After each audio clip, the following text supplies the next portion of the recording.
Shalom teman-teman, gimana kabar kalian pada hari? Pasti kalian sehat-sehat selalu kan teman-teman.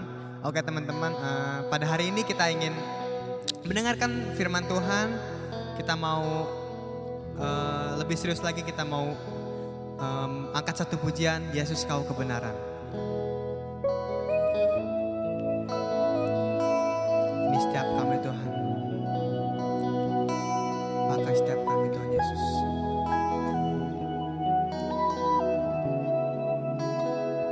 Terima kasih Tuhan. Mari sama-sama kita mau katakan Yesus Kau kebenaran. Yesus Kau kebenaran yang menyelamatkanku. Kau memberikanku hidup dan pengharapan.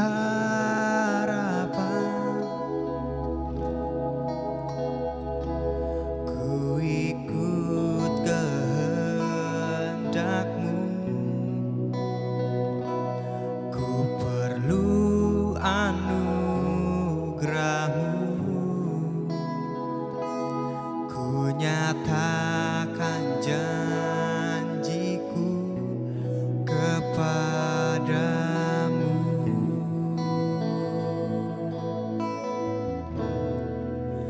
Kalau ku hidup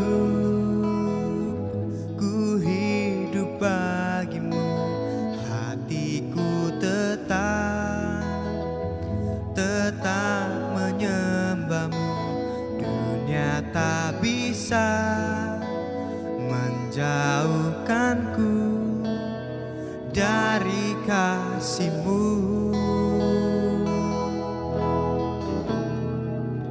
Selama ku hidup bagimu, mataku tetap memandang-Mu. Dunia tak bisa menjauhkanku dari kasih-Mu. Mari kita mau angkat pujian ini dari awal. Yesus Kau kebenaran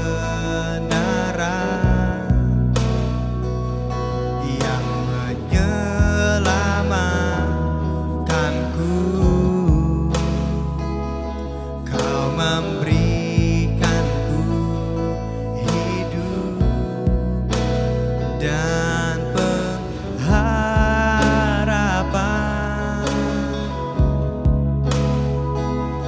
Ku ikut kehendak-Mu, ku perlu anugerah-Mu. Ku nyatakan janjiku kepadamu.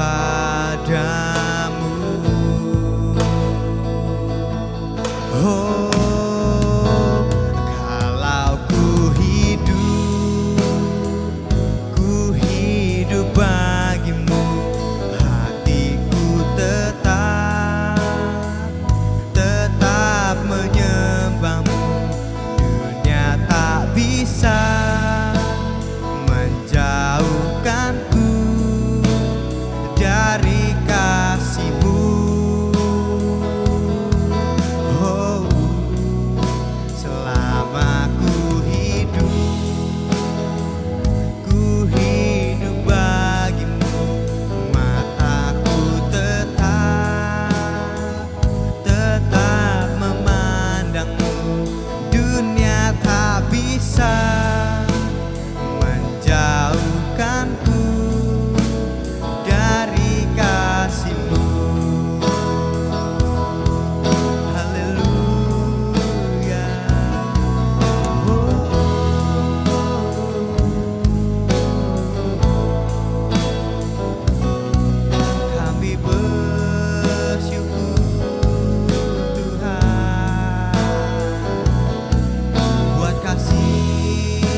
bisa menjauhkanku dari kasih-Mu.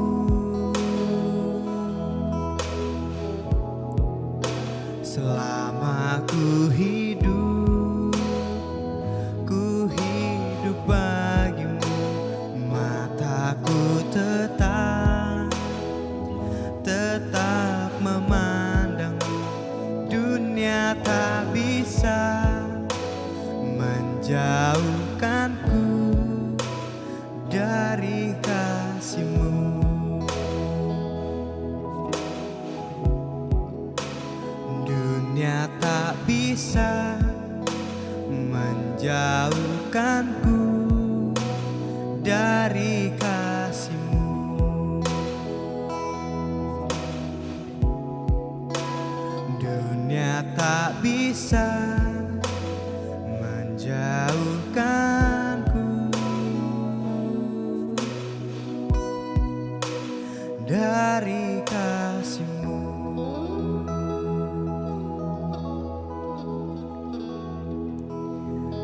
Terima kasih Tuhan untuk hari ini. Pada hari ini Tuhan, kami ingin mendengarkan dari sebagian dari firman-Mu Tuhan. Pakai setiap kami Tuhan, agar yang kami dengar bisa menjadi rema di dalam hidup kami.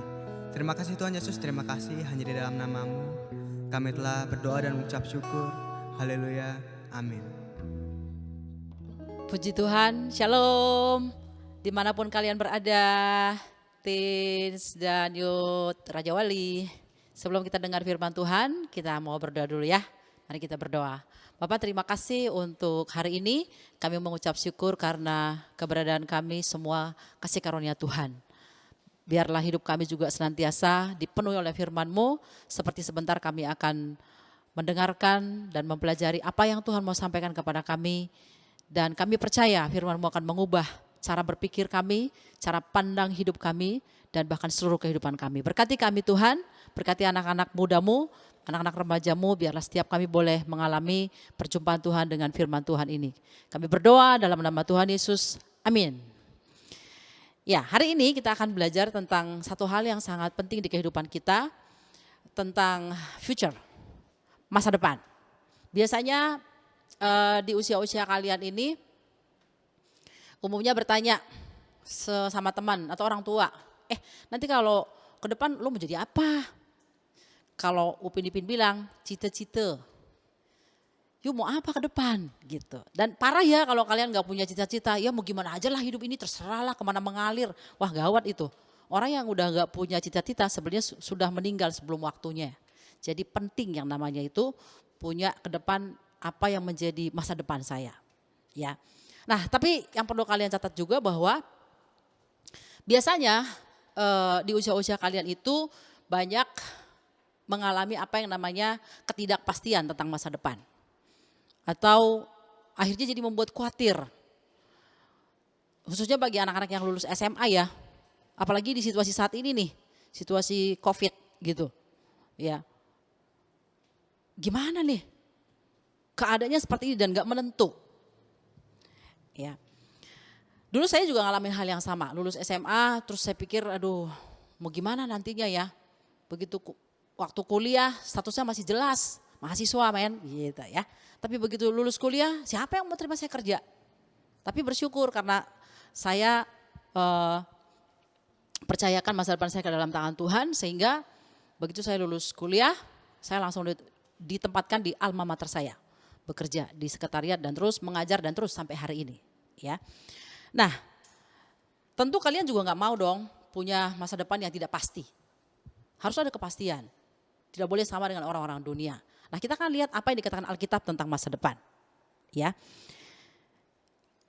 Mungkin kalian bilang, oh enggak, gue gak khawatir. Belum, usiamu belum sampai di situ.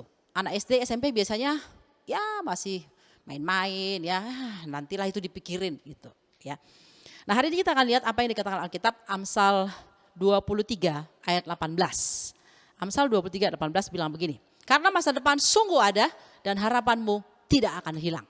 Garis bawahi, karena masa depan sungguh ada. Artinya apa? Bagi anak-anak Tuhan masa depan itu sebuah kepastian. Ada maksudnya. Ya. Jadi kalian gak boleh bilang, aduh kayaknya hidup gue nih gak jelas. Gue khawatir, gue gak punya masa depan. Itu gak benar. Hari ini Alkitab berkata, karena masa depan sungguh ada dan harapanmu tidak akan hilang. Camkan itu dalam hatimu. Ya. Dan jangan biarkan iblis mengintimidasi kalian yang seringkali muncul di hati, di pikiranmu, merenungi hidup, terus kemudian takut dan lain sebagainya. Ya. Nah, persoalannya sekarang, orang-orang yang punya masa depan yang Tuhan janjikan itu untuk siapa? Apa untuk semua orang? Catat baik, tidak. Ya. Nah, di sini saya mencatat masa depan yang pasti itu bagi mereka minimal, mereka harus punya 4 hal ini. Catat baik ya. Yang pertama, anak-anak Tuhan yang punya masa depan itu adalah mereka yang punya visi. Punya visi. Apa itu visi? Melihat masa depan yang belum terlihat menjadi kelihatan bersama dengan Tuhan. Nah, kalian pasti nggak tahu lah 10 tahun ke depan kalian jadi apa. Boro-boro 10 tahun ke depan, seminggu ke depan juga nggak tahu. Ya, tapi kita bisa melihat bersama dengan Tuhan hidup kita nanti 5-10 tahun ke depan. Allah memberikan itu kepada kita bisa lewat doa kita. Kita belajar dari Yusuf ya, Kejadian pasal 37. Firman Tuhan berkata apa? Maka bermimpilah Yusuf, satu kali mereka ada di ladang bersama dengan kakak-kakaknya, ya. Dan waktu mereka menuai gandum, maka tegak berdirilah berkas dari Yusuf, lalu 11 gandum yang lain berkas-berkasnya sujud kepada gandum Yusuf. Itu mimpi, tapi kita nggak boleh mimpi terus, nggak boleh hanya punya visi terus. Bangun dari mimpi itu, kerjakan sesuatu. Kenapa penting visi? Karena visi itu akan membuat kalian punya tujuan. Visi itu akan membuat kalian bergairah menjalani hari-hari kalian. Ya, itu sebabnya sekarang kalian bilang tapi nggak jelas. Sebenarnya saya ini passion-nya di mana ya? Calling saya itu di mana? Saya nggak ngerti kelebihan saya di mana. Nah, itu sebabnya kamu perlu mencoba. Apapun yang kamu bisa kerjakan hari ini kerjakan. Supaya apa? Nanti Tuhan akan arahkan kamu ke visi kamu itu.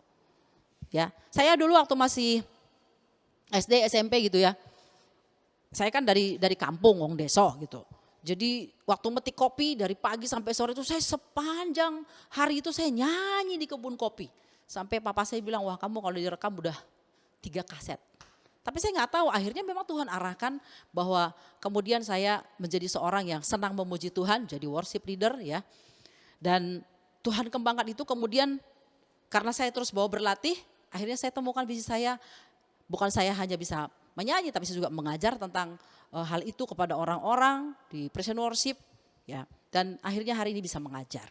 Jadi visi itu penting, miliki mimpi, jangan takut punya visi. Bermimpilah sebesar mungkin, setinggi mungkin. Jadi jangan kamu mau jadi apa, nggak tahu mau jadi apalah, ini bukan anak Tuhan. Ya, belajar dari Yusuf. Nah yang kedua, setelah punya visi, punya iman. Visi, iman. Ya, iman Ibrani 11 ayat 1 berkata, iman adalah dasar dari segala sesuatu yang kita harapkan. Bukti dari semua yang belum kita lihat. Dasar dari semua yang kita harapkan. Apa yang kau harapkan ke depan? Ya apa yang Tuhan janjikan. Kalau Tuhan gak pernah janji, kamu jangan berharap. Apa yang Tuhan janjikan? Yeremia 29 ayat 11.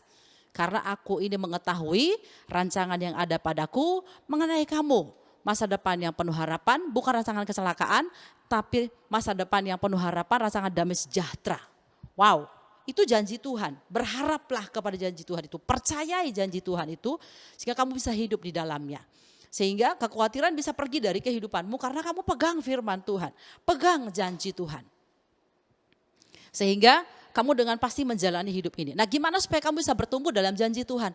Sering-sering dengar firman Tuhan. Makanya kalian bukan gak boleh main game. Ya, tapi kalau hari-harimu hanya di game itu, itulah masa depanmu. Tapi kalau kamu sering dengar firman Tuhan, Roma 10 ayat 17 berkata apa? Iman timbul dari pendengaran oleh firman Kristus. Semakin kamu banyak dengar firman, semakin kuat imanmu. Semakin kamu bisa mempercayai janji Tuhan. Sehingga kamu semakin jauh dari apa yang namanya ketakutan, ketidakpastian, kekhawatiran tentang masa depan. Ya, itu yang kedua. Yang pertama tadi visi, yang kedua iman. Yang ketiga, miliki keterampilan. Skill itu penting. Keterampilan itu penting. Hari gini orang mau gelar S2, doktor, profesor. Kalau gak punya keterampilan, gak akan ada orang yang pakai. Ya, jadi kamu kembangkan, kamu punya skill, gimana caranya? Gali dong potensi dalam dirimu. Dengan cara apa? Lakukan apa yang kamu bisa lakukan. Hari ini kamu bisa misalnya bikin kegiatan di rumah. Mumpung kita masih banyak liburnya ya kalian ya. Bikin kegiatan apa, bikin kamu misalnya bikin tentang cerita pendek. Bikin aja, tulis-tulis aja. Kamu upload misalnya di IG di mana. Mungkin 1 kali 2 kali gak ada orang baca. Tapi satu pasti ada orang baca. Kamu bisa misalnya main musik. Ya kamu upload aja, posting aja. Jadi jangan takut gitu. Jangan berharap harus ada yang nonton dulu. Gak penting itu, yang penting kamu sudah menyalurkan, kamu punya bakat, punya keterampilan itu. Jadi gali potensimu. Amsal 22 ayat 29 bilang begini. Pernahkah engkau melihat orang yang cakap dalam pekerjaannya? Mereka akan ditempatkan di hadapan raja-raja, bukan di hadapan orang-orang hina. Orang yang cakap dalam pekerjaannya. Cakap itu bukan cakep, ganteng bukan, tapi terampil, menguasai, ahli di bidangnya, bukan sekedar bisa. Gimana caranya? Tadi gali terus, latih terus, kembangkan terus. Supaya apa? Kamu benar-benar mahir di bidangmu, enggak sekedar bisa. Ya. Bukan hanya sekedar, tapi maksud saya harus sampai benar-benar profesional di bidangnya. Ditanya apa aja tentang hal itu kamu tahu gitu. Ya. Nah itu, keterampilan itu penting, skill itu penting. Makanya jangan malas, latih dirimu, kembangkan segala sesuatu yang ada padamu. Sehingga Tuhan juga menyertainya. Yang terakhir, yang keempat, bagaimana supaya kita bisa memiliki masa depan yang Tuhan janjikan. Yang pertama tadi visi, iman, skill, keterampilan. Yang keempat, miliki karakter yang baik. Attitude itu sangat penting. Amsal 22 ayat 1 bilang, 22 ayat 1 bilang, nama baik lebih berharga daripada banyak kekayaan. Ya, dikasihi orang lebih baik daripada perak dan emas. Nama baik itu lebih berharga dari kekayaan, dari kekuasaan, dari jabatan, dari keterkenalan. Attitude, sikap, karakter yang baik itu juga akan menentukan masa depanmu. Sekali engkau gak bisa dipercaya karena bohong, ke depan juga orang akan bilang, jangan kasih dia kerja lah. Dulu dia pernah bohong, nyuri dan lain sebagainya. Wah itu jadi cacat moralmu, cacat nama baikmu. Nah hari ini belajar, mulai dari rumah, miliki sikap yang baik, karakter yang baik. Itu sebabnya kalau orang tua nasehatin kamu, dengarkan nasihat itu. Ya, belajar punya sopan santun, belajar punya respect, belajar hidup jujur, ya, belajar untuk tulus. Supaya apa? Kamu punya nama baik. Sehingga ketika orang mau mempromosikan kamu, mereka nggak ragu. Apakah itu kamu di sekolah, apakah kamu tuh di pekerjaan, di tempat kuliah, atau di mana saja. Ya. Jadi 4 hal ini penting sehingga kau bisa meraih masa depan yang Tuhan janjikan bagimu. Karena masa depan dalam Tuhan itu sebuah kepastian. Bukan PHP atau pemberi harapan palsu. Ya, tetapi PHP yang lain, pemberi harapan yang pasti. Yang pertama, visi itu penting. Yang kedua, imanmu itu harus teguh. Yang ketiga, skill keterampilanmu harus dikembangkan terus. Dan yang keempat, karaktermu yang baik itu. Yang Tuhan akan membuat, Tuhan akan mempromosikan kau lihat orang-orang di sekitarmu sehingga masa depan menjadi milikmu. Tentu masa depan yang saya maksud bukan hanya di dunia ini, tapi sampai pada kekekalan. Di sana Tuhan menyediakan bagi kita mahkota kemuliaan. Amin untuk firman Tuhan. Mari kita berdoa. Tuhan, aku berdoa untuk semua anak-anakmu di usia mereka yang masih remaja muda belia, ketika mereka sudah mendengarkan firman Tuhan yang disampaikan ini, aku mohon belas kasih-Mu Tuhan, jamah hati mereka, ubahkan cara pandang mereka. Kalau hari ini mereka ada dalam ketidakpastian untuk masa depan, Tuhan Engkau gantikan dengan kepastian. Biarlah firman-Mu hari ini menjadi jawaban buat anak-anak-Mu, sehingga mereka boleh bergairah menjalani hari-hari hidupnya, sehingga mereka benar-benar menikmati janji-janji Tuhan, masa depan yang Tuhan janjikan bagi mereka yang cerah, yang penuh damai sejahtera. Dalam nama Tuhan Yesus, berkati mereka di sekolah mereka, di kuliah mereka, bahkan mereka mungkin yang bekerja dan sedang mencari pekerjaan. Tuhan, aku berdoa berkati mereka dan jadikan mereka berkat di keluarganya dan dimanapun Tuhan menempatkan mereka. Di dalam nama Tuhan Yesus, kami mengucap syukur, terima kasih buat firman Tuhan. Haleluya, amin.